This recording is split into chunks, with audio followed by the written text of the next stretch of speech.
Hello दोस्तों, good morning. मैं आपका प्यारा सा भाई लव सर। मैं आपके एक सुंदर से प्लेटफॉर्म पे स्वागत करता हूँ, मैथ भाई राजेश सर पर। आज हम लोग पढ़ेंगे बायोलॉजी और इसके बहुत सारे छोटे छोटे टॉपिक्स और बहुत अच्छे अच्छे क्वेश्चन भी प्रैक्टिस करेंगे और बहुत सारे डीप में जाके पढ़ेंगे, जिससे भी कोई भी क्वेश्चन या कोई भी आंसर ऐसा नहीं होगा कि हम रिप्लाई ना कर पाए। पहला है बायोलॉजी। बायोलॉजी, इस बायोलॉजी को हम दो वर्ड में पहले तोड़ देंगे। एक तो होगा बायो, दूसरा होगा लॉजी। ठीक, बायो का मतलब होता है लिविंग थिंग्स, लिविंग थिंग्स, और लॉजी का मतलब होता है स्टडी। क्या होता है? स्टडी।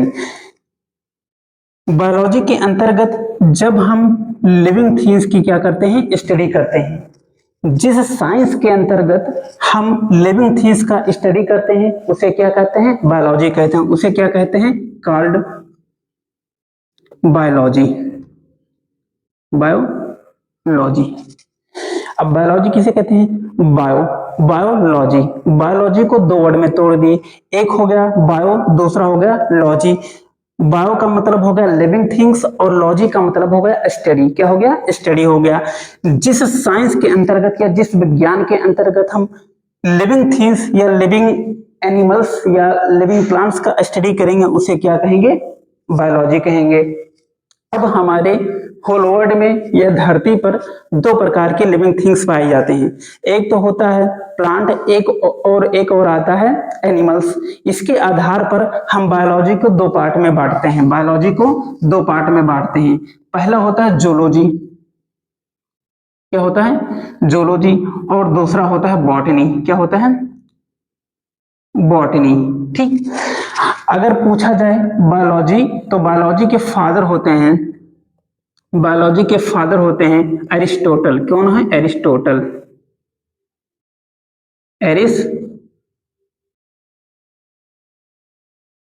एरिस्टोटल कौन है? एरिस्टोटल।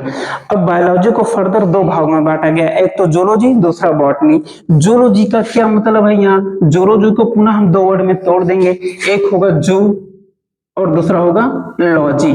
क्या होगा? लॉजी। जू का मतलब क्या होता है? जैसे तुम लोग किसी पार्क वगैरह में जाते हो तो पार्क में क्या पाया जाता है? एनिमल्स पाए जाते हैं। तो वहां से हम कहेंगे जू का मतलब क्या हो जाएगा? एनिमल। क्या हो जाएगा? एनिमल्स। और लॉजी का मतलब क्या हो जाएगा? स्टडी। क्या हो जाएगा? स्टडी। यानी जिस साइंस के अंतर्गत हम एनिमल्स की स्टडी करेंगे उसे क्या कहेंगे? जूलॉजी कहेंगे। और दूसरा होता है बॉटनी। बॉटनी का मतलब ये होता है कि हम जब किसी साइंस के अंतर्गत प्लांट की स्टडी करें, किसका स्टडी करें? प्लांट्स का स्टडी करें, प्लांट्स का स्टडी करें तो उसे हम कहते हैं बॉटनी कहते हैं। अगर बात की जाए बॉटनी के फादर होते हैं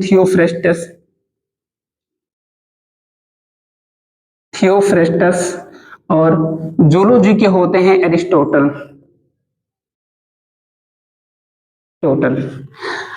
इसके बाद जब हम स्टडी करेंगे जूलॉजी में बहुत सारे कॉन्सेप्ट आते हैं, बहुत सारे चैप्टर्स होते हैं। ऐसे भी बॉटनी में बहुत सारे कॉन्सेप्ट और चैप्टर्स होते हैं। अगर जूलॉजी में बात की जाए, पहला जो चैप्टर होगा हम पढ़ाएंगे, शायद फर्स्ट ईयर में है, फर्स्ट ईयर में सेल।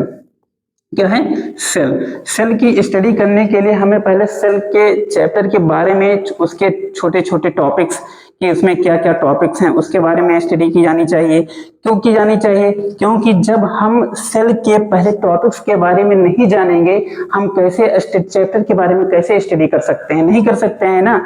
जैसे मान लो कि अगर कोई चीज बनाना हो, हमें उसकी रेसिपी ना पता हो। जैसे तुम्हें सब्जी बनाना हो, अगर सब्जी की रेसिपी ना पता हो कि कैसे सब्जी बनाई जाती है, जैसे हो गया आलू काटा जाता है, फिर छीला जाता है, उसके बाद धुला जाता है, फिर उसमें मसाला वगैरह डालते हैं, ऐसे अगर हमें ये सब रेसिपी ना पता हो तो हम कैसे सब्जी बना पाएंगे। उसी प्रकार जब हम अगर सेल चैप्टर स्टडी करते हैं तो सेल चैप्टर के पहले छोटे छोटे टॉपिक के बारे में या उसका नाम मेंशन करेंगे, उसके बारे में जानेंगे, फिर चैप्टर के बारे में पढ़ेंगे। नहीं तो अगर यही ना हो, सब्जी मत काटो और बनाने चले जाओ, सब्जी काटने से पहले आलू ऐसे डाल दो तो सब्जी नहीं तुम्हारा दम आलू बन जाएगा।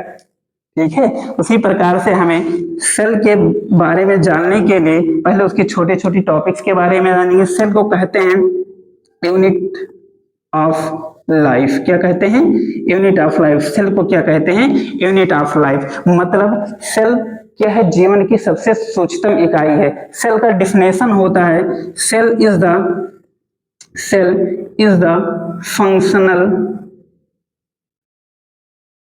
And structural units of life. मतलब सेल को जीवन की सूक्ष्मतम क्रियात्मक तथा संरचनात्मक इकाई कहा जाता है। अब सेल को जीवन की फंक्शनल मतलब क्रियात्मक इकाई क्यों कहा जाता है और सेल की जीवन की संरचनात्मक इकाई क्यों कहा जाता है, इसके बारे में हम जानेंगे। लेकिन आज तक बस यही पढ़ेंगे, इसके आगे से हम कल पढ़ेंगे और इसके बारे में जानेंगे।